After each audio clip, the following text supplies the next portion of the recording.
Alright, look. You have seen the new Tears of the Kingdom trailer. I have seen the new Tears of the Kingdom trailer, so let's craft one of the new enemies the Zelda development team introduced to us. The Boss Bokoblin. Oh, and also, if you don't subscribe to my channel, the game will be delayed. Now that I've managed to squeeze in a threat in the first 30 seconds of the video, it's time to start crafting, and the first thing we're gonna do is make an armature for our chunky boy. In the trailer that just came out, there's approximately 5 seconds worth of footage of this enemy, but luckily, being the little internet goblin that I am, I found some crisp official art of this new boss on the Japanese Zelda Twitter page. So that will be my main reference, and since this enemy has roughly the same shape as a Hinox, I'll be using his skeleton counterpart as a reference for the armature. I'm using double wound wire for extra sturdiness, and I'm gonna bend it in roughly the pose I want him in. Then, to save on a little bit of clay, we can bulk him out with some aluminum foil, focusing most of it on his glorious belly. To make sure that everything stays in place, I'm wrapping a little bit of wire around the foil, and then it's time to cover all that up with the first layer of clay. I'm using some cheap white clay for this part, and this just acts as a much sturdier skeleton to sculpt on, as well as hiding the fact that this guy has missed every single leg day to ever occur.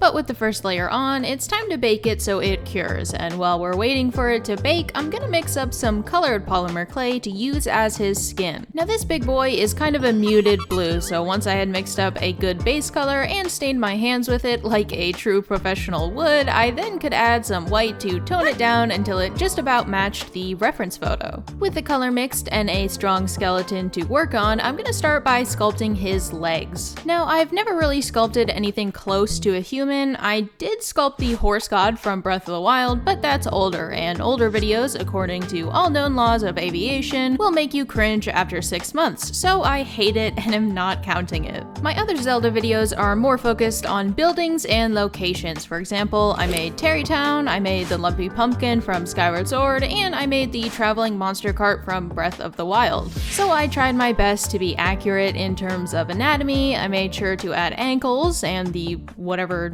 this is on the back of the foot, but luckily for me, the Boss Bokoblin is a wonderful mix of muscle and chunk, just like me, so I can easily disguise my lack of anatomical knowledge by adding a few rolls here and there. Now, the feet were actually pretty easy to sculpt. The Boss Bokoblin only has 2 toes, like the Hinox does, and I made sure to give them lots of details, like his gnarled up toenails and the wrinkles on his toe knuckles? The hardest part was looking up Hinox feet pics for reference and taking the mental damage from that. I'm not sure how or if I will ever be able to recover. That being said, once I finished one leg, I had a lot more confidence and I sculpted the second leg and foot pretty quickly. The one detail I realized I was missing at the last second was adding a strip of skin over the upper part of the nail to really blend it in and make it look as realistic as possible.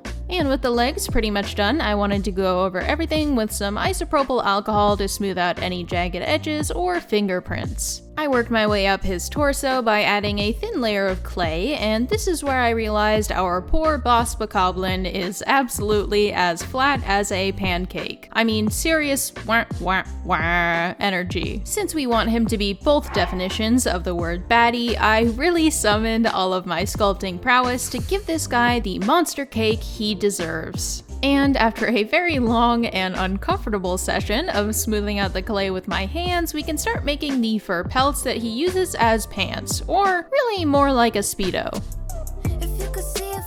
Now these leave little to the imagination, but when you're double cheeked up on a Thursday afternoon, I think you deserve to show off just a little bit. So I wrap the pelts around his waist and adjust them until they look just about right. There's no point in adding a belt because his belly and love handles will hide the top part of the fur. Then it's just a matter of adding clay and smoothing it out until it looks good.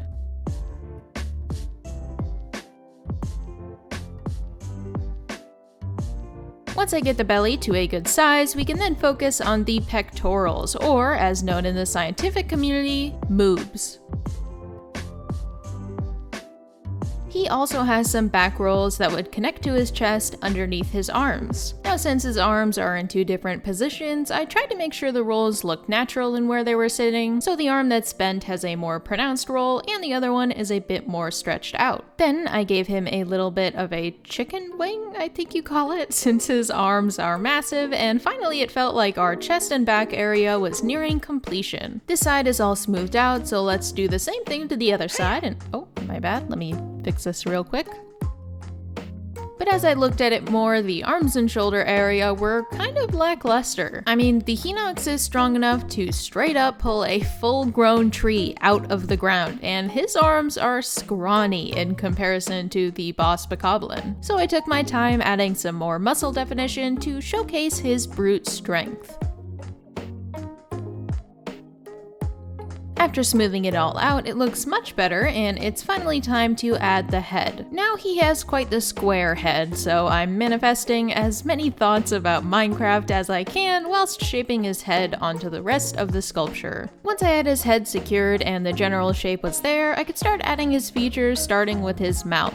At this stage, his face kind of looks like Kirby, but not for much longer because we'll be covering the inside of his mouth in a magenta, and then adding a nose and some eye holes. Do you got games on your phone? To make his eyes, I'm going to be adding rolls of color on top of each other and baking in between each layer. While I baked the eyes, I also baked some teeth, that way they maintained their shape while I pushed them into his gums, which felt really wrong. I'll be covering up this seam with some Kylie Jenner lips, and I'm not sure if he looks more or less psychotic with each step I take in sculpting him. Definitely more, actually, I take that back. Definitely more psychotic. Anyway, I'm sure a smart cookie like yourself noticed the lack of teeth in this area, and that's to make room for his monster tongue. Now, I was absolutely floored when I saw this detail in the official art because I love monsters, and monster tongues always come with so much personality, so I made sure to add a good amount of detail by adding small circles of clay and blending it in to look like lumpy taste buds. Once his tongue is done, I've just about had it staring into those absolutely psychotic eyeballs, so the next thing we're gonna do is add his very prominent eye bags, which practically sink down to his lips. I take my time blending in the upper eyelids and then add some much needed detail to his nose.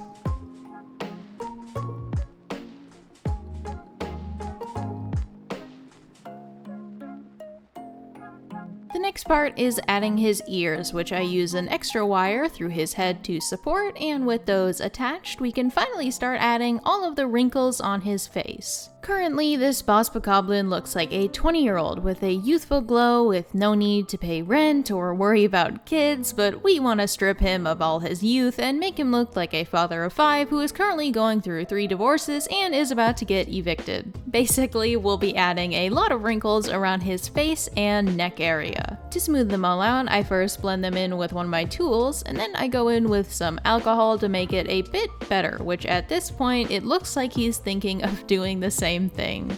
While I have the isopropyl alcohol out, I smooth out a few fingerprints here and there, and before we can work on his hands, we have to make the weapons he's holding. In the official art, his left hand is holding a Boko bat, which is pretty easy to make. I just used a toothpick and some foil for the base, and then I covered it in brown clay until it looked like a corn dog, to which I added some lighter splotches of clay and some wooden knots and knobs. Then I added texture and used some oil pastel powder to accentuate the details.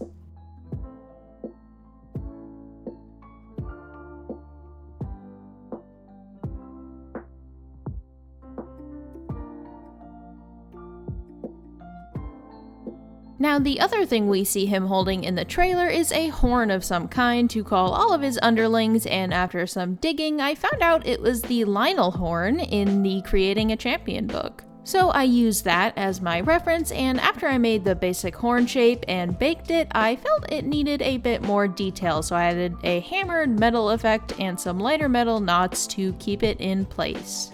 And with that, we have both things his hands will be holding, so we can start sculpting his hands, and he has a whopping 3 fingers on each hand. So I made a very basic shape and figured out what position I wanted the fingers to be in, and once I did that, I could slowly shave away the excess clay and use my tools to bring out any details like tendons and knuckles. Now, I was kind of nervous because hands are notoriously difficult across all mediums of art, but I think I did okay, and I even added that little tendon that sticks below the palm. Then I added his nails in the exact same fashion I did his toes and repeated the whole process again with the other hand, only this time I'll be sculpting the fingers directly around the linel horn since it's light enough for the unbaked clay to hold without moving.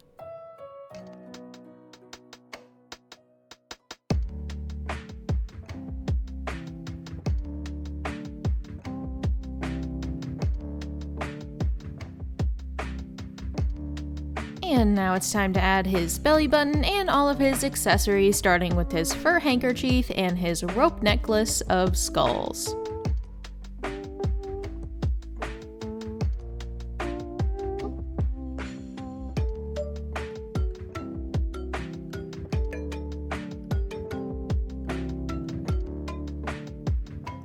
After baking the skulls, I attach them to his neck with some bacon bond and move on to adding his wrist straps and rope bracelets. I baked some extra teeth for these very stylish bracelets, and once those were on, I could give his body a final once-over to get rid of any dust or fingerprints.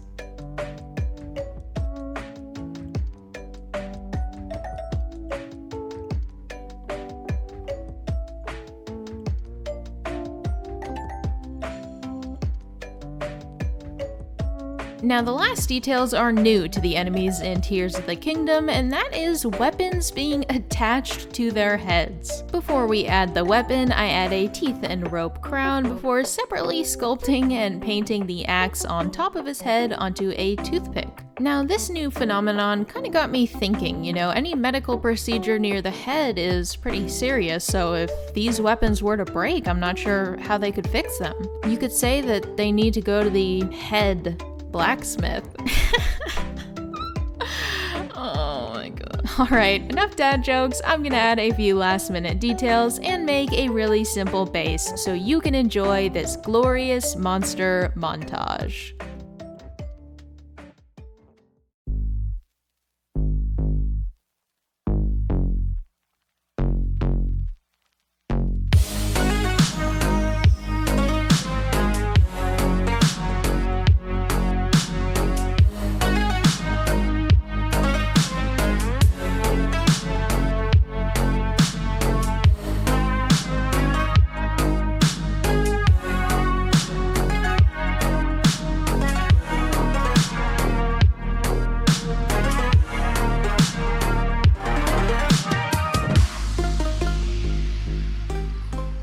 And as always, I gotta give a big thank you to my patrons, my wonderful DIYers, the 2 new crafters who joined, Captain Rocinante and Valerie, and my glorious artificer, Josh K. So if you enjoyed and you want to be bestowed an official title like DIYer or crafter and get all of these wonderful benefits, you should definitely consider supporting me over on Patreon. Anyways, continue procrastinating all of your other tasks and go binge my other Zelda videos. Also keep your eyes peeled for my next upload because I think it'll be Tears of the Kingdom themed as well. Thank you so much for watching, and I will see you next time.